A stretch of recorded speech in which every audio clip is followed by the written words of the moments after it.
वांद्रे पूर्व शासकीय वसाहतीमधील रहिवाशी हे मागील 20 वर्षांपासून माफक दरामध्ये आपल्याला आपल्या हक्काची घरं मिळावी यासाठी संघर्ष करताना पाहायला मिळतात। मात्र अद्यापपर्यंत त्यांच्या मागण्या पूर्ण झाल्या नाही आणि त्यामुळेच कुठेतरी या लोकसभेच्या निवडणुकांवर बहिष्कार टाकणार अशा प्रकारचे त्यांची ते मागणी करताना आपल्याला पाहायला मिळत आहेत। आपल्यासोबत काही रहिवाशी आहेत, कर्मचारी, हे शासकीय कर्मचारी आहेत। आपण त्यांच्याशी या संदर्भात बातचीत करणार आहोत। काय सांगाल, नेमक्या काय मागण्या आहेत आणि काय नेमक्या मागण्या तुमच्या पूर्ण झालेल्या नाही? आपण म्हटल्याप्रमाणे गेल्या 20 वर्षापासून आम्ही सरकार दरबारी आमच्या मालकी हक्काच्या घरांची मागणी सातत्याने करतोय। गेल्या 20 वर्षामध्ये प्रत्येक मुख्यमंत्री महोदयांना भेटलो, प्रत्येक राजकीय पक्षांच्या नेत्यांना भेटलो, अगदी विधानमंडळामध्ये देखील आमच्या घराच्या मागणीचा प्रश्न उपस्थित झाला। प्रत्येक सरकारच्या काळामध्ये आम्ही आंदोलनं घेतली। प्रत्येक वेळेस सरकारकडून आम्हाला फक्त आश्वासनं मिळाली की तुमच्या मालकी हक्काच्या घराचा आम्ही निर्णय घेऊ, परंतु अद्यापर्यंत त्याचा निर्णय होत नाही आहेत। तर कर्मचारी अधिकाऱ्यांनी त्याच्यामुळे असंतोष निर्माण झालेला आहे की गेल्या 20 वर्षापासून पोकळ आश्वासनावर किती दिवस जगायचं।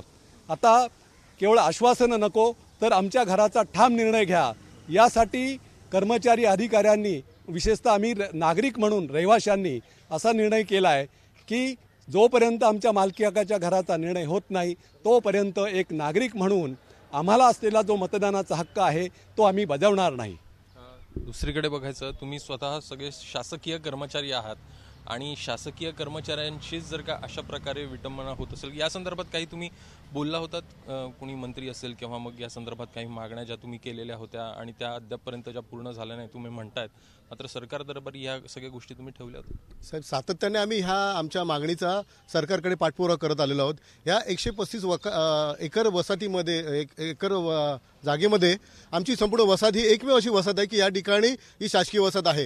ह्या 135 एकरमध्ये जवळजवळ 93 एकरच आता ही वसाहत राहिलेली आहे, एकर जागा राहिलेली आहे। ह्या जागेमध्ये बरेचसे असे अनधिकृत बांधकामं या ठिकाणी आपल्याला पाहायला मिळतील। टपऱ्या या ठिकाणी झालेल्या आहेत, पुन्हा अनेक अशा अनधिकृत बांधकामं झालेल्या आहेत आणि झोपडपट्ट्या या ठिकाणी पाहायला मिळत आहेत।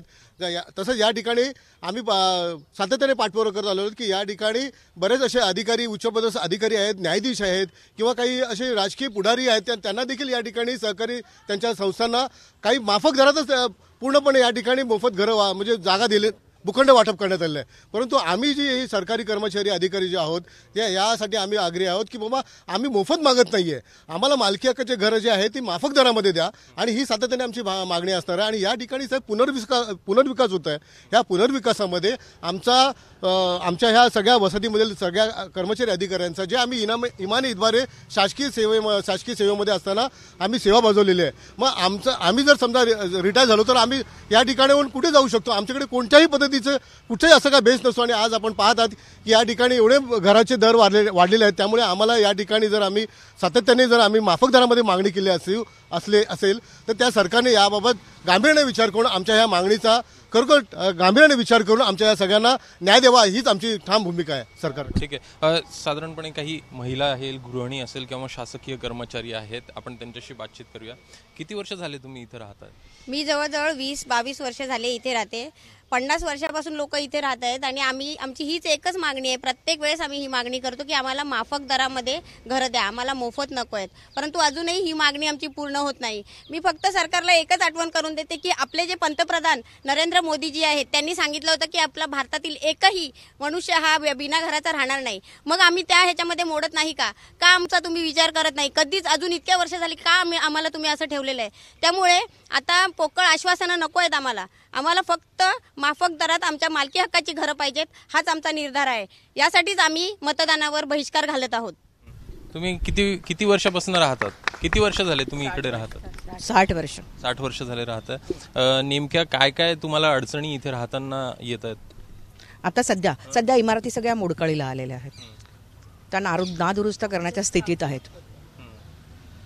तर आपण बघू शकतो की हे सगळे शासकीय कर्मचारी आहेत ज्यांना अडचणींना सामोरं जावं लागताना आपल्याला पाहायला मिळत आहेत। मात्र दुसरीकडे जर का बघायचं तर कुठेतरी HRA असेल हा देखील आपल्याला कापताना पाहायला मिळतो आणि अशात शासकीय कर्मचारी हे जेव्हा निवृत्त होतात तेव्हा त्यांच्या हातात कुठेही घर नसतं, अशा प्रकारची परिस्थिती जी आहे ती या शासकीय कर्मचाऱ्यांची. आणि त्यामुळेच एकूणच जर का आपल्या हक्काची घरं मिळाली नाहीत तर आम्ही या सगळ्या मतदानावर बहिष्कार टाकू, अशा प्रकारचा इशारा या सगळ्या कर्मचाऱ्यांकडून देण्यात येत आहे. कॅमेरामॅन हेमंत कदमसह अभिषेक मुठाळ, एबीपी माझा, मुंबई.